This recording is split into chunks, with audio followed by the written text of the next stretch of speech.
गेले 20 ते 15 दिवसामध्ये लातूर शहरामध्ये जे कुत्र्यांची संख्या दिवसेंदिवस वाढलेली आहे आणि पिसाळलेले कुत्रे जे शाळेतील विद्यार्थी आहेत त्यांच्यावरच हे मोठ्या प्रमाणामध्ये हमला करत आहेत आणि विद्यार्थ्यांचं अस्तित्वच नाही तर जे वयस्कर लोक आहेत त्यांना सुद्धा यांचं प्रमाण चावण्याचं वाढलं आहे। फक्त लातूर शहरामध्येच नाही तर औशामध्ये सुद्धा या कुत्र्यांची संख्या दिवसेंदिवस वाढत आहे।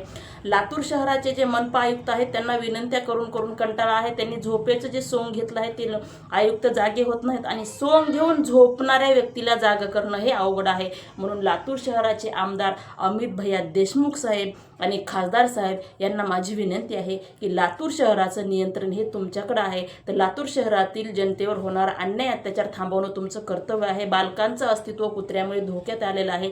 म्हणून या पिसाळलेल्या कुत्र्याची नियंत्रण आटोक्यात आणण्यासाठी काहीतरी लातूर शहरामध्ये तात्काळ योजना राबवण्यात यावी अशी माझी आमदार आणि खासदार साहेबांना माझी विनंती आहे। जय हिंद, जय महाराष्ट्र।